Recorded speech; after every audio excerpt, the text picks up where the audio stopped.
पहला पाठ रोमियो के नाम संत पौलुस का पत्र, अध्याय 4, पद संख्या 20 से 25 तक। तो भी उनका विश्वास विचलित नहीं हुआ, उन्हें ईश्वर की प्रतिज्ञा पर संदेह नहीं हुआ, बल्कि उन्होंने अपने विश्वास की दृढ़ता द्वारा ईश्वर का सम्मान किया। उन्हें पक्का विश्वास था कि ईश्वर ने जिस बात की प्रतिज्ञा की है वह उसे पूरा करने में समर्थ है। इस विश्वास के कारण ईश्वर ने उन्हें धार्मिक माना है। धर्म ग्रंथ का ये कथन न केवल इब्राहिम से बल्कि हमसे भी संबंध रखता है।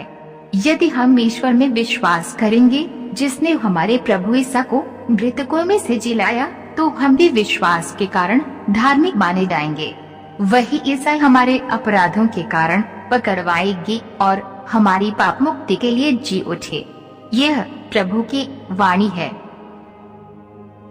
सुसमाचार संत लूकस अध्याय 12 पद संख्या 13 से 21 तक। भीड़ में से किसी ने ईसा से कहा, गुरुवर, मेरे भाई से कहिए कि वह मेरे लिए पैतृक संपत्ति का बंटवारा कर दे। उन्होंने उसे उत्तर दिया, भाई, किसने मुझे तुम्हारा पंच या बंटवारा करने वाला नियुक्त किया? तब ईसा ने लोगों से कहा, सावधान रहो और हर प्रकार के लोभ से बचे रहो, क्योंकि किसी के पास कितनी ही संपत्ति क्यों ना हो, उस संपत्ति से उसके जीवन की रक्षा नहीं होती।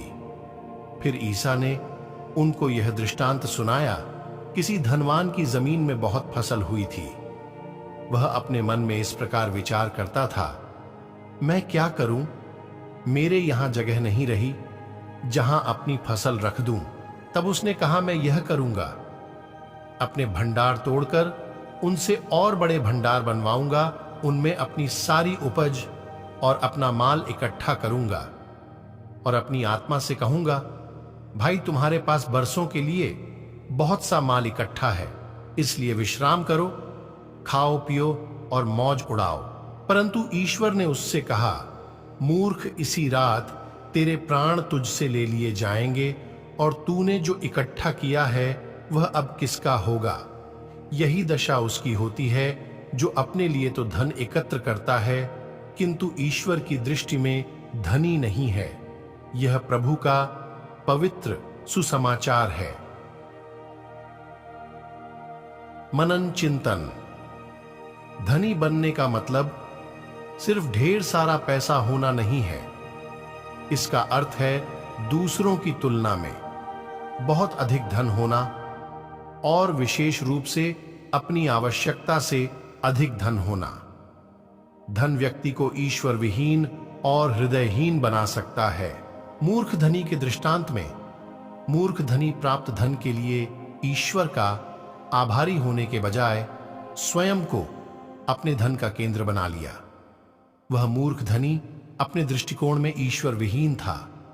अमीर और लाजरुस के दृष्टांत में अमीर व्यक्ति लाजरुस को अपने दरवाजे पर मदद के इंतजार में लेटे देखकर आंखें बंद कर लीं। अमीर व्यक्ति हृदयहीन था।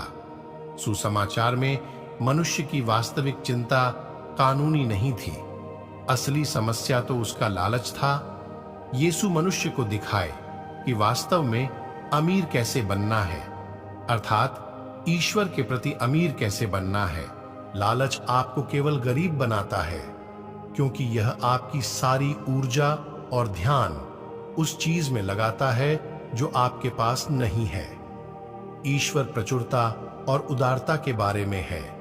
आइए हम प्रचुर दान के उपहार के बदले में लालच की गरीबी को त्याग दें, जैसा कि मसीह ने हमारे लिए खुद को अर्पित कर दिया।